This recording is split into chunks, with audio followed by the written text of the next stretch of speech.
அனைவருக்கும் வணக்கம். இன்று நாம் இலக்கண பகுதியில் வழக்கு என்ற தலைப்பில் இன்னைக்கு பார்க்க இருக்கிறோம். வழக்கு என்றால் எழுத்திலும் பேச்சிலும் முறையாக பயன்படுத்துவது வழக்கு எனப்படும். நம் முன்னோர்கள் எந்தெந்த பொருளை எப்படியெல்லாம் வழங்க வேண்டும் என்று வழங்கினார்களோ எடுத்துரைத்தார்களோ அதுதான் வழக்கு எனப்படுகிறது. அந்த வழக்கை இரண்டாக பகுப்பார். ஒன்று இயல்பு வழக்கு, மற்றொன்று தகுதி வழக்கு. வழக்கு இரண்டு வகைப்படும்: இயல்பு வழக்கு, தகுதி வழக்கு. இந்த இயல்பு வழக்கு மூன்று வகையாக பகுக்கப்படுகிறது. மூன்று வகையில் பிரிக்கிறாங்க. எப்படி? இலக்கணம் உடையது, இலக்கண போலி, மருவு என்று மூன்று நிலையாக இந்த இயல்பு வழக்கை பிரிக்கின்றார்கள், பகுத்து வைத்திருக்கிறார்கள். இலக்கணம் உடையது அப்படின்னா நம்ம முன்னோர்கள் முறையாக, இப்போ ஒரு எடுத்துக்காட்டாக, சான்றாக எடுத்துக்காட்டு நிலம், மரம், எழுது, வான் என்ற வார்த்தையை நம்ம கவனித்து பார்க்கும்போதே தெரியும். இதெல்லாம் அந்தந்த பொருளை முறையாக வழங்குகின்றது. நம் முன்னோர்கள் அதை முறையாக வழங்கி இருக்கிறார்கள். அப்படி இலக்கணத்தோடு அவை முறையாக அமைந்திருப்பதனால் அது இலக்கணம் உடையது.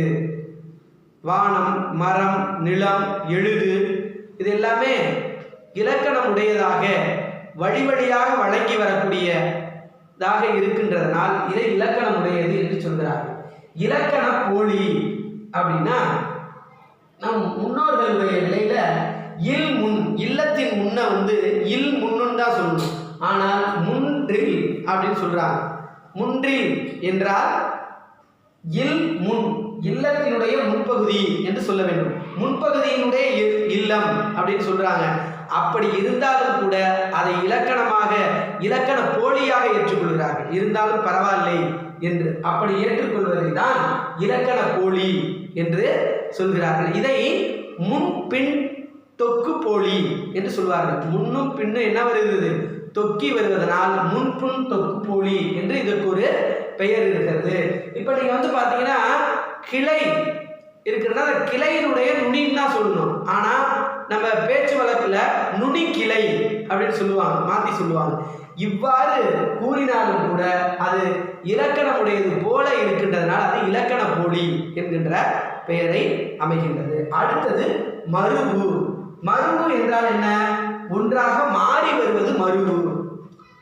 ஒன்றை விரிவாக சொல்வதை சுருக்கமாக மாறி வருகிறது, காலப்போக்கிலே மாறி வரக்கூடியதை மருவு என்று சொல்கிறோம். இப்போ தஞ்சாவூர்ங்கிறத சாட்டா சுருக்கமா தஞ்சை என்று சொல்லுவது. திருச்சிராப்பள்ளியை திருச்சி என்று சொல்வது. இப்போ திருச்சிராப்பள்ளி என்று தான் சொல்ல வேண்டும். ஆனால் நம்ம என்ன பண்றோம்? சுருக்கமா திருச்சி அப்படின்னு திருச்சின்னு சுருக்கிறோம். இப்படி சுருக்கமான நிலையில் அமைவதை மருவு, மாறி வருவது. திருநெல்வேலி என்பதை நெல்லை என்று சொல்வது. நெல்லை, ஏன்னா திருநெல்வேலியை சுருக்கி சொல்வது நெல்லை என்று சொல்வது. கும்பகோணத்தை குடந்தை என்று சொல்வது. குடந்தை, குடந்தைனா கும்பகோணம்னு அர்த்தம். அதை என்ன பண்ணுவது? சுருக்கி சொல்வது. அது மருவு. மருவுனா மாறி போதல், வேறொன்றாக வருதல். இவ்வாறு இயல்பு வழக்கானது இலக்கணம் உடையது, இலக்கண போலி, மருவு என்ற மூணு நிலைகளிலே இருக்கின்றது. அடுத்தது தகுதி வழக்கு. தகுதியின் அடிப்படையிலே நம் முன்னோர்கள் சொன்ன வார்த்தை சில நேர காலகட்டங்களில் தகுதி உடையதாக அமைய வேண்டும். தவறாக இருந்தாலும் கூட அதை தகுதி உடையதாக ஆக்கிக் கொள்வதுதான் தகுதி வழக்கு. எந்த இடத்தில் சபையில் பேசும்போது நாகரீகம் கருதி பேசுகின்றோம் அல்லவா, தகுதி அறிந்து பேசுவது, அதுதான் தகுதி. தகுதி வழக்கு. தகுதி வழக்கு மூன்று நிலையாக பகுக்கப்படுகின்றது. அதுவும் மூன்று நிலை.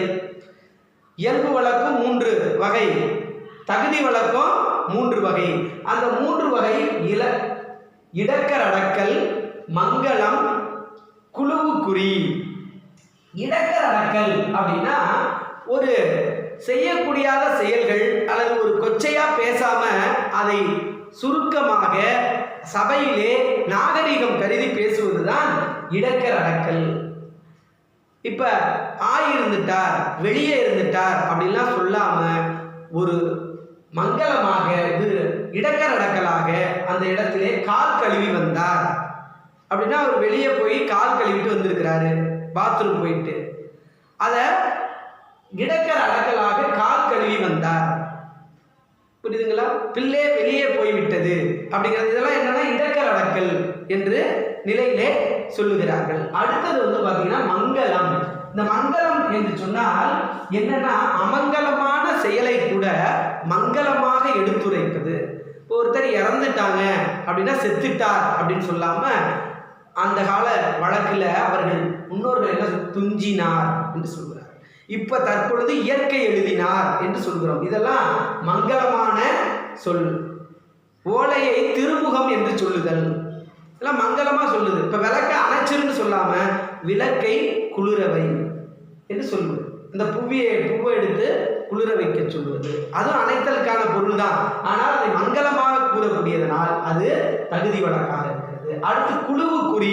குழுவு குறினா ஒரு குழுவுக்கு மட்டும் தெரியக்கூடிய நிலையாக இருக்கிறது. இப்ப பொன்னை பரி என்று பொற்கொள்ளர் சொல்லுகிறார்.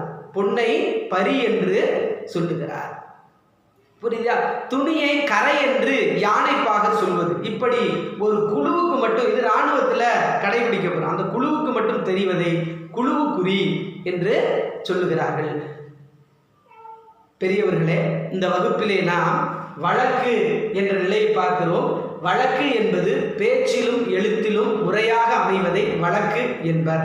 நம் முன்னோர்கள் எந்தெந்த பொருள்களை எப்படியெல்லாம் வழங்கி வந்தார்களோ அவற்றை வழக்கு என்கின்றோம். அந்த வழக்கு 2 வகைப்படுகிறது. ஒன்று இயல்பு வழக்கு, மற்றொன்று தகுதி வழக்கு. இயல்பு வழக்கும் 3 வகைப்படும், தகுதி வழக்கும் 3 வகைப்படும். இது இலக்கணம் உடையது, இலக்கண போலி, மருவு என்று 3 நிலைகளுக்கும் அதுக்கு எடுத்துக்காட்டு பார்த்தோம். தகுதி வழக்கு இடக்கரடக்கல், மங்களம், குழுவு குறி என்ற இந்த 3க்கும் நாம் எடுத்துக்காட்டோடு பார்த்திருக்கிறோம். அடுத்த வகுப்பிலே போலி என்ற இலக்கண பதிவோடு சந்திப்போம். நன்றி, வணக்கம்.